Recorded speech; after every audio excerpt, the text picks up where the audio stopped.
Hola amigos, ¿cómo están? Fíjense que estábamos aquí, bueno, no estábamos aquí porque Adolfo y yo no vivimos juntos, pero sí vivimos muy cerca. Entonces estábamos pensando que si todo el mundo nos estábamos picando los ojos en nuestras casas, ¿nos la vamos a poner aquí?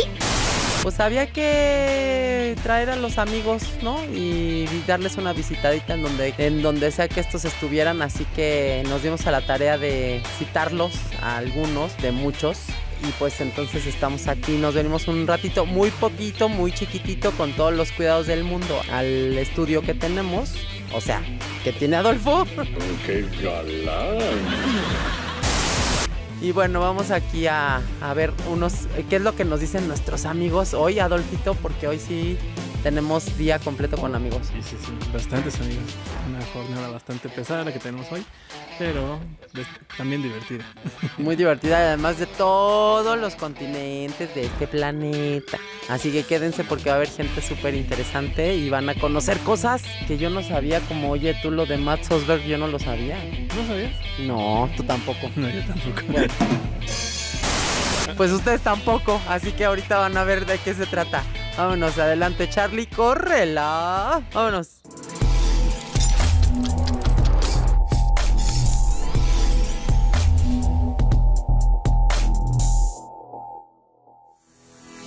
Hola amigos, estamos aquí en los estudios de Rally Inside, más que somos unos estudios súper chiquititos. Vamos a grabar, ahorita se están editando y se están haciendo una saga de videos con todos los informes de los corresponsales en todo el mundo que tenemos y que vamos a llamarlos Quédate en casa. Pero se me acaba de ocurrir una gran idea, ya que estamos aquí, porque no podemos salir de casa.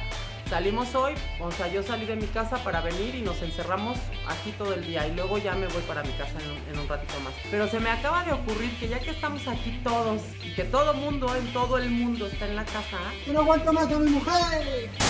se me acaba de ocurrir y vamos a decirle a Adolfo, así que vengan, vamos a conocer aquí el estudio donde está. Miren dónde está. Adolfito, saluda. En ese momento, Cell sintió el verdadero terror. Hola, ¿cómo estás, Adolfito? Bien. Oye, amigo, espérate, déjame dejarlo al palito. Oye, amigo, tengo como un monchi, tengo como una idea rara. que quiero que hagamos. Ya que estamos aquí y que estamos guardados y que todo el mundo está guardado, ¿qué te parece si nos ponemos a marcarle a nuestros amigos y a mis amigos en todo el mundo a mis amigos del rally, para ver quién está y a ver qué nos cuentan? ¿Sí? ¿No? Y luego ya te digo cómo editamos y cómo hacemos y cómo todo, ¿no? Charlie, te vamos a mandar más trabajo, no te preocupes. ¡Por un demonio, lo que faltaba! Pero vas a ver que va a estar muy divertido. Así que, ¿qué te parece, Adolfito? ¿Bien?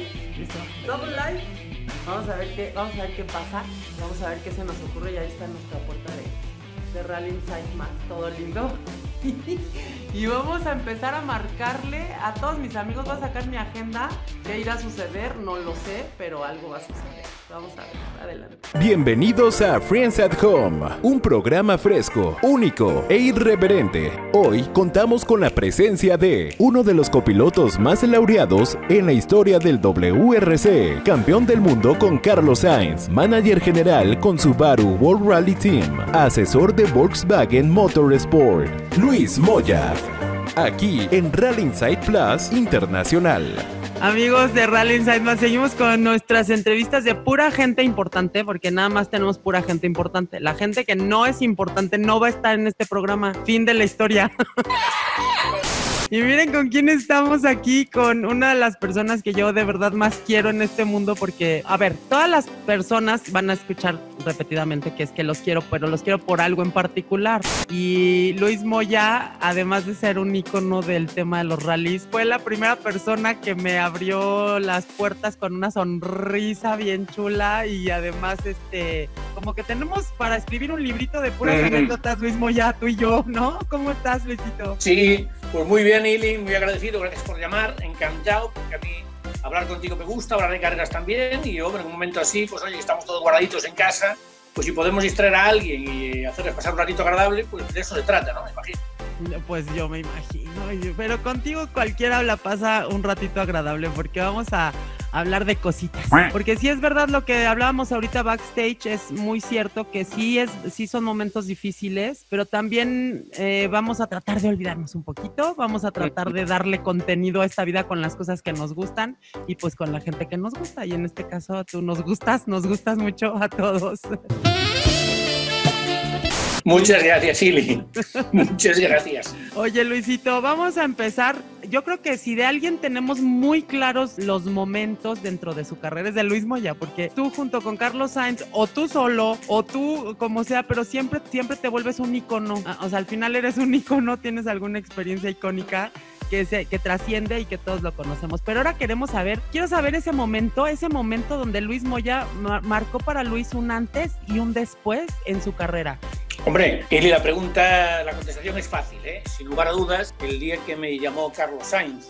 Yo estaba en La Coruña entonces, estaba corriendo en el año 87 con Guillermo Barreras, el campeonato de España de rallies, piloto gran amigo mío, he cenado con él hace poquito, bueno, este año pasado en concreto, pero he cenado con Guillermo, y con Guillermo pues en el coche no nos entendíamos mucho, independientemente de que fue un gran maestro, él había sido copiloto antes, fue un gran maestro Guillermo para mí a la hora de enseñar varias notas, ¿no? Me ayudó mucho y me vino muy bien de cara al futuro, pero bueno, en el coche no nos entendíamos, fuera del coche sí, y entonces yo decidí dejar de correr, y decidí dejar de correr 2 rallies antes de que se terminase la temporada, ¿no? En el año 87, para darle tiempo a organizarse. Y luego, cuando se termina la temporada, resulta que el copiloto de Carlos, Antonio Boto, decide dejar de correr porque le hacen una oferta de Opel en España para ser el team manager y tal, y entonces Carlos se encuentra sin copiloto y me llamó a mí. Entonces además me llamó, entonces no había teléfonos móviles ni internet, estaba yo cenando en el restaurante El Sauce en La Coruña con unos amigos, hablando de coches porque solo sabíamos hablar de eso.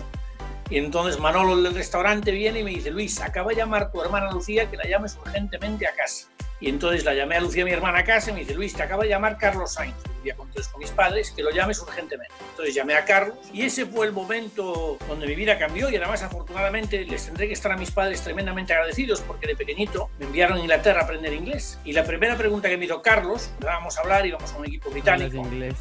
Sí, lo primero que me preguntó Ili, me preguntó: oye, pero bueno, nos saludamos, yo él lo conocía vagamente, ¿eh? Nos habíamos dado la mano una vez entrenando, coincidimos, pero nada más, no teníamos relación, no habíamos sentado en una mesa juntos, sí. Pero me dijo: hola Luis, ¿qué tal estás? Bien, bien. Me dice: lo primero de todo, ¿hablas inglés? Y yo le dije que sí, porque mis padres de pequeñitos me mandaron a Inglaterra, ¿no? Entonces, nunca les podré estar lo suficientemente agradecido a mis padres, que en paz descansen los dos, como por haber tenido la idea de enviarme a aprender inglés de pequeñito, porque probablemente si ese día de yo decir que no a Carlos, mi experiencia en rally era limitada entonces, y probablemente hubiera escogido otro copiloto, hablase inglés o no, pero más experimentado que yo, ¿no? Por eso yo creo que ese día es el día donde cambió mi vida de una forma radical, ¿no? Positivamente además. No, maravilloso, y que además todos lo agradecemos, porque efectivamente yo creo que a partir de ese momento todos conocemos a Luis Moya, y que ha hecho una trayectoria tanto en equipo como personal brutal, y eso lo hemos hablado muchas veces tú y yo en relación a lo que eres en este mundo, ¿no? Oye, y dime una cosa, ¿cuál es el coche de rallies que más te gusta? Lógicamente, mira, tengo aquí, justo aquí detrás, tengo uno que lógicamente este coche siempre tiene que tener un recuerdo especial, porque es el Toyota Celica. Claro. Con el que ganamos el campeonato del mundo de rallies, pero también es verdad que de los coches a los que me subí, cuando la gente me lo pregunta, ¿no? Me preguntan cuál es el coche que más te gustó, pues lógicamente, mira, un señor más pequeñito, a ver dónde está la cámara, que no lo veo aquí. Ah, claro. El Polo de Volkswagen. Pero todo tiene una explicación. ¿Por qué cuando hablo de coches hablo del Toyota? Pues lógicamente ganamos el campeonato del mundo de rallies 2 veces, ¿no? Con este coche en concreto la primera. Por lo tanto, siempre tiene que ser un recuerdo especial, ¿no? Lo llevaré en el corazón toda mi vida. Pero también es verdad que el último coche competitivo al que me he subido con Carlos, descontando algún rally de clásicos que hice con él, con un Porsche antiguo, pues fue con el Polo, el World Rally Car. ¿Y por qué es el que más me gusta? Pues porque por una razón lógica, y es porque es el más evolucionado de los que me he subido. Si me llevo a subir al otro coche que esté compitiendo en el mundial, probablemente diría: hombre, pues esto va mejor o me gusta más. Y este es el más evolucionado, y sobre todo a nivel de suspensiones, que es donde más diferencia noto en los coches de nuestra época ahora, ¿no? Ahora los coches tienen una suspensión magnífica, copia muy bien, de hecho el motor se fue para atrás, ahora tiene bastante potencia, pero menos de la que llegamos a tener hace muchos años. Pero la suspensión me sorprendió el primer día que me subí al Polo con Carlos a hacer los test para desarrollar este coche para el Mundial de Rallys. Me llamó muchísimo la atención, qué manera de copiar el terreno, y que por otro lado qué confortable para el copiloto, porque nosotros que tenemos que andar escribiendo en el coche, Pues cuando yo empezaba con el Toyota este que enseñaba hace un momento, con el Celica, la suspensión era rígida, se rompían las minas de los lápices, rallies como Grecia o Kenia, en un drama. Entrenar, había que pasar notas a limpia porque era todo muy borroso. Sin embargo, ahora con estos coches ya no. Puede copiar y anotar perfectamente qué coche. Oye, qué maravilla. Hasta eso, evidentemente las tecnologías van cambiando, pero también el modo de vivir los rallies dentro del coche va cambiando con ese tema de las tecnologías. Sí facilita, pero también eso que estás mencionando es importante. Luego muchas veces a lo mejor no habríamos pensado en eso, ¿no? Que ya le hace la vida más fácil al copiloto, y es verdad, también eso es verdad. Oye, ¿cuál ha sido el momento más vergonzoso, pero de ese momento que a lo mejor fue un drama, pero que hoy lo cuentas y te mueres de la risa, que has vivido en toda tu carrera? Porque pudo haber sido cuando ya eras súper famoso o cuando no eras todavía famoso y nadie te conocía, pero ese momento que de verdad hoy o sea, de verdad es que hoy te puedes reír horas y si te acuerdas de ese momento. Hombre, no es que me vaya a reír horas, ¿no? Pero hay un momento especial en mi carrera, que es el 98, corríamos con el Toyota Corolla en el Rally de Inglaterra, el último rally del campeonato. Podíamos ganar el campeonato y no ganamos un campeonato que teníamos ganado porque el coche se rompió. Y yo dije una frase entonces: trata de arrancarlo, por Dios. ¡Trata de arrancarlo, por Dios!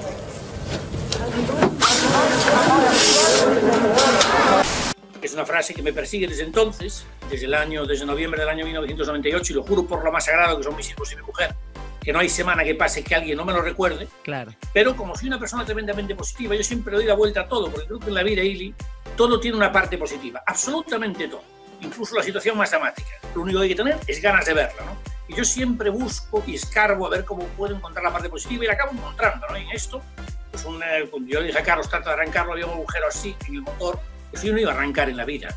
Y no solo yo se lo dije, sino que él lo intentó arrancar, ¿no? Bueno, el coche no arrancó, pero me quedo con esa sensación positiva, ¿no? De que, hombre, la primera reacción fue esa. Pero pasados los años, pues esto como me lo recuerdan continuamente, me acuerdo que un día en La Coruña, en la ciudad donde nací, y a donde voy con mucha frecuencia, pues hace bastantes años, estaban haciendo obras en el centro de la ciudad y pusieron una mediana, una acera, por el medio de la ciudad que yo no conocía, ¿no? Entonces iba despistado, conduciendo y pinché. Golpeé la mediana, la acera esa y pinché. Me bajé del coche, Ili, y yo creo que cambié la rueda más rápido que la Fórmula 1. A mí me conocen bastante en España, pero en concreto en La Coruña mucho. Y cada vez que alguien pasaba, abrían la ventana. ¡Moya! ¡Trata de arrancarlo, por Dios! Y cambié la rueda como no te lo puedes imaginar, a qué velocidad. Oye. Así que nada. Pero siempre le busco, siempre, no me río de esa situación, pero el momento es gracioso y siempre le encuentro una parte positiva a todo, siempre se le acaba encontrando. Oye, de verdad llega a ser una cruz. Fíjate que ahorita que lo mencionas, sí, a ver, no existe Luis Moya si no relacionamos mentalmente con ese momento de tratar de arrancarlo, Carlos. ¡Trata de arrancarlo, por Dios! De hecho, es parte del argot en las bromas que de repente tenemos entre nosotros, entre compañeros, entre gente de rallies, y en inglés y en español y en francés y en finlandés. O sea, es que de verdad es algo icónico en este sentido. ¿Llega a ser una cruz eso? Sí. No, que va, en absoluto. Yo lo llevo todo muy bien, tengo mucho sentido del humor, tú me conoces bien, Ili, y lo sabes, y además creo que hay que tener mucho sentido del humor. Además, este sentido del humor y esta forma de ser positiva, en esta situación que vivimos ahora, a mí me ayuda una barbaridad, porque yo estoy de maravilla, estoy en un momento hiper feliz, estoy con la mujer que amo en casa, no puedo pedir más, estamos guardados en casa, en un piso estupendo en Barcelona, pues yo no puedo quejar, yo veo siempre todo positivo y siempre termino riéndome. Oye, si no hubiera sido copiloto de rallies, ¿qué hubiera sido? ¿Cocinero? ¿Bailarín del bolchoy? Sí te imagino en tutú, ¿eh? Sí te imagino. No, me podrías imaginar vestida de cowboy. Gran fan del cine del oeste, soy un tremendo fan. El western, es más, yo aquí, si doy aquí, puedo revertir la imagen o no lo puedo revertir. Ah, sí, espérate. Porque si no, mírate, a ver si todavía no perdemos el juicio, como las tecnologías permiten muchas cosas. Ya, sí. Salgo de aquí y cuando veas que te digo que me gusta el oeste, pues a ver si doy la vuelta aquí y te enseño. Ah, pero no veo ahora, no veo. Espérate, no, es que tenía el dedo delante, ¿ves? Mira. ¡Oh, de verdad!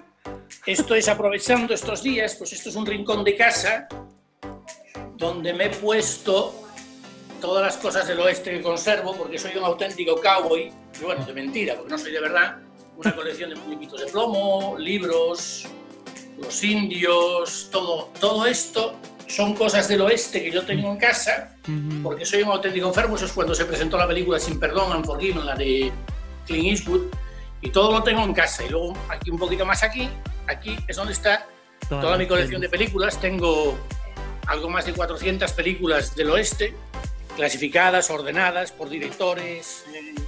Bueno, en fin, que es un mundo que me vuelve loco. De hecho, cuando estuve en el Rally de México me traje unas chapas que tengo clavadas en la pared también metálicas. Las encontré allí en León, en la Asistencia. Encontré unas chapas metálicas y me las traje para aquí porque me encanta todo lo que tenga que ver con el oeste. A ver, ¿se da vuelta ahí? No se da vuelta ahora. A ver, espera, a ver. Y esto por aquí, ahora sí. Pues eso, me encanta. Me gustaría ser un cowboy. De hecho, hay algo que tengo ganas de hacer y probablemente lo haga algún día, ¿no? Si puedo ir entre Utah y Arizona, me parece que hay pues donde se rodaron muchas películas del oeste y hay una especie de hoteles que los fines de semana, bueno, son unos sitios que tú puedes pasar un fin de semana como un cowboy, vestido de cowboy, a caballo. Yo no he montado a caballo 2 veces en mi vida, no soy un jinete. Pero me encantaría disfrutar de ser cowboy. Aquí en México hay un lugar que se llama, está en Durango es una provincia, y también se han rodado muchas películas del oeste ahí, y tiene la misma temática, también son los hoteles y todo, y ahí se han rodado las mejores, sí. Sí, se llama Deer Ranch, son unos ranchos que hay en Estados Unidos. Me gustaría, porque en esta zona en concreta, John Ford, claro, que es uno de los maestros del cine del oeste, pues rodó la mayor parte de sus películas, ¿no? Pero muchos otros directores también. Y bueno, pues me hubiera gustado, probablemente, porque claro, tendría que haber nacido en otra época, pero recuperar el cine del oeste me encanta. Y ahora estos días que hemos estado aquí, he aprovechado para ordenar cosas en casa y recuperar cosas que tenía guardadas. A ver, pero entonces tú podrías ubicarte muy bien, por ejemplo, en la época de los Pilgrims, o posterior, o sea, obviamente tiene que ser esa época cuando es la época vaquera 100%, ¿no? Pero muy al principio o muy al final, o sea, te veo sentado con toro molido, con todo parado, fumando la pipa de la paz, y te veo con tu chaqueta de así de cositos acá, de flecos, ya sabes, sí, ¿no? Ajá. Con tus botas vaqueras, que no te preocupes que te voy a llevar unas súper guapas. Ahora que regrese a España, que pase todo este asunto y que pueda yo regresar, de mi cuenta corre que te llevo unas botas vaqueras. Eso va a ser el regalo de Iligaro para ti, mi vida, con tu sombrero vaquero, con tu tejana, porque se llama tejana el sombrero ¿En qué época? Ya en la época así como del sheriff malo que saca y saca rapidísimo la pistola, o en la época de los Pilgrims cuando llegan y cuando empiezan a hacer toda esa parte de Estados Unidos, que también es otro tipo de vaquero, ¿no? Hombre, hay varias películas que recuperan lo que es el cruce, la caravana de Oregón, ¿no? Hay una película, una muda, de James Crusoe, varias películas estas que recuerdan lo que fueron los colonos, ¿no? Como cruzaban con una caravana, un territorio desconocido, que no sabían lo que se iban a encontrar. Pues eso me llamaba mucho la atención, ¿no? Los colonos, ¿no? Los pilgrims, como llamas tú, los colonos, ¿no? Pero a mí me gusta mucho, sobre todo porque además las mejores películas del oeste, de la historia del cine del oeste, son en los años 40-50, ¿no? En los 60 también, pero principalmente los 40 y los 50. Pues entonces yo me iría a 1840 y 1850, que también es cuando me gusta mucho de la época del oeste, ¿no? De los vaqueros, de los indios. Soy un gran defensor de los vaqueros y de los indios también, ¿no? Los indios fueron masacrados de alguna forma, pero bueno, tal vez porque ellos vivían así, sin leyes, no tenían nada, y cuando llegó el hombre blanco a colonizar, que iba a llegar más tarde o más temprano, pues no tuvieron la forma de frenarlo. Pero bueno, que me encanta ese cine, me apasiona, me gusta mucho, y me parece que era gente muy osada, ¿no? Coger una caravana y irte con tu mujer y con tus hijos por un territorio que podía ser hostil, sí, y irte a buscar un sitio para vivir y crear una vida, pues me parecía gente admirable. Yo lo que creo es que sí te veo haciendo todas las negociaciones entre la civilización blanca y Gran Jefe Pluma Blanca, por ejemplo, ¿no? O Toro Sentado, con todos ellos haciendo las negociaciones para que todo cayera y todo fuera en armonía y no entraran en problemas unos con otros, porque esa es tu función en esta vida, esa es tu misión en esta vida, hacer amigos, sí, y hacer que todo el mundo sea amigo, ¿no? Eso procuro siempre, porque yo creo que eso lo heredé, por seguridad de mis padres, ¿no? Pero en concreto yo creo que de mi padre, ¿no? Mi madre tenía 2 comercios, mi padre era médico, muy querido además. De hecho, cuando falleció, la ciudad de La Coruña puso una plaza a su nombre, Y mi padre era un gran médico, pero decían que tenía que haber sido diplomático. Un íntimo amigo de él decía de mi padre, decía, Luis, tu padre es tan diplomático que por no mojarse, si ve 2 váteres, lo hace en el medio para no dejar mal a ninguno. Y decían eso de mi padre, que era una persona muy querida, como médico de mucho prestigio, pero por su labor humanitaria sobre todo, ¿no? Pero porque hablaba con todo el mundo y todo el mundo le parecía, pues el médico trataba a los agentes sin techo en La Coruña, pues los trataba él, fue el presidente de una entidad benéfica muy querida en La Coruña, la Cocina Económica de La Coruña, que tiene la misma edad que la Coca-Cola, tiene 140 años casi ya, y sigue dando de comer a indigentes toda la vida, y mi padre estuvo allí, y entonces fue una muy buena persona, y yo heredé un poquito de esa parte, ¿no? Y sí, es verdad que no me gusta ver a la gente enfadada, creo que enfadarse a mí me sienta fatal cuando me enfado, tengo mucho genio, pero por suerte me sale y en un minuto se me va, porque el estar enfadado me sienta fatal, no me queda el cuerpo bien, y no me gusta ver a la gente enfadada, y siempre que veo a alguien enfadado, pues si puedo intercedir de alguna forma para que se arregle, lo intento, porque no me gusta ver a la gente enfadada. Además eres socialitos, yo recuerdo mucho, o sea, muchas veces nos hemos encontrado en los rallies, por supuesto, y siempre es el abrazo, el beso, lo que quieras, pero me recuerdo mucho una vez en Barcelona, ahí en Montjuïc, que iba yo atravesando la calle para ir hacia donde está el centro comercial, que es la Plaza de Toros, y tú venías, entonces venía mucha gente, iba mucha gente de ahí, había mucho tráfico de gente, y a 50 metros ya me estabas gritando, ¡Ili! ¿No? Entonces todo el mundo se enteraba que nos estábamos saludando a muchos metros, y ese es Luis Moya, definitivamente ese es Luis Moya. Oye, Luis, vamos a tener en este programa, no quisimos solamente invitar, o sea, gente importante, pero gente importante que luego la gente no conoce. ¿Y por qué? Porque se nos hizo muy interesante que el mundo de los rallies abarca muchas áreas, y dentro de esas áreas vamos a tener, invitamos a Vito Piarulli.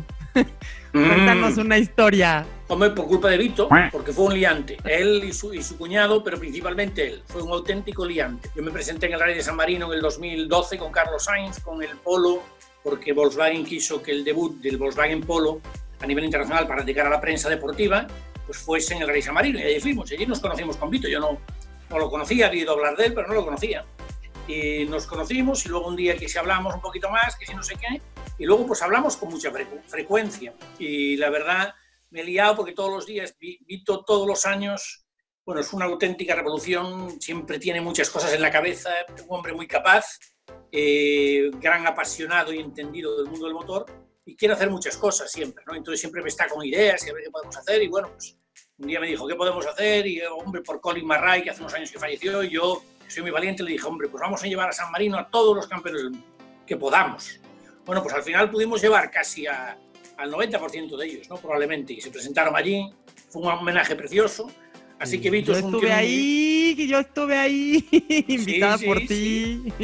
Sí, pues la verdad que fue un evento, porque además San Marino es un evento, y yo lo recomiendo a todo el mundo, ¿no? Yo digo que es la catedral de los rallies clásicos, ¿no? Sí. Pues, además es un sitio muy pequeño, te encuentras con mucha gente, y yo solo digo a amigos míos que competían como amateurs cuando yo empezaba a correr, ahora ya son personas mayores de mi edad, y les digo, oye, ¿por qué no se animáis a ir a correr el Rally de San Marino? Que a lo mejor siguen haciendo sus cosas por ahí.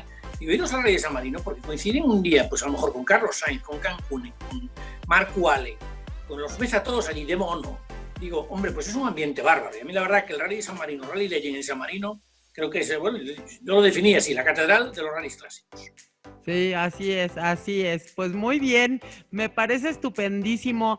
Y dales, por favor, un mensaje positivo. ¿Qué se te ocurre que le puedas decir a la gente que haga, que no sea jugar parchís, porque ya también todos ya estamos hasta acá el parchís, que haga en este momento, porque sí es verdad que ya hemos pasado la parte donde te da la depresión, donde te la pasas comiendo todo el día, donde ya empiezas a ubicar tu tiempo en casa y empiezas a hacer ejercicio. Ahora hay cursos online de absolutamente de todo.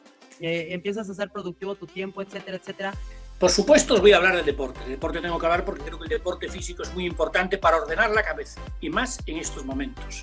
Y que aproveche la gente que no ha hecho deporte nunca, porque los que hacen deporte habitualmente, los que hacemos habitualmente, buscamos cualquier recurso para hacerlo. El que no lo ha hecho y ha empezado a hacerlo ahora, cuando esto se termine, que va a ser más pronto que tarde, que lo sigan haciendo, que no lo dejen de hacer, porque te das cuenta que el deporte genera es como una drogadicción positiva y muy buena, ¿no? Y sienta francamente bien. Y otra cosa que es muy importante, Ili, esto nos ha tocado y vamos a estar muchos días más aquí, ¿no? Nosotros por lo menos en España vamos a estar unas 4 semanas más, entre 2, mejor, pero vamos a estar un tiempo aquí. Bueno, pues esto tenemos que asumirlo, que vamos a estar en casa y no podemos ir. Bueno, pues entonces, aprovechemos que estamos en casa y muchos de nosotros estamos con la familia y aprovechemos para sentarnos con la familia, que no cada uno se vaya a su habitación a jugar a la Play o a ver la televisión, que hay que hacerlo, sí, pero en otro momento, y aprovechar la familia ahora, y estar en familia, y escuchar sobre todo a los pequeños. Yo recuerdo que cuando mis hijos eran pequeños, un día con Luis y con Álvaro, estaba sentado con los dos, y nos estábamos hablando, y de repente Álvaro, un hijo mío, me dice: papá,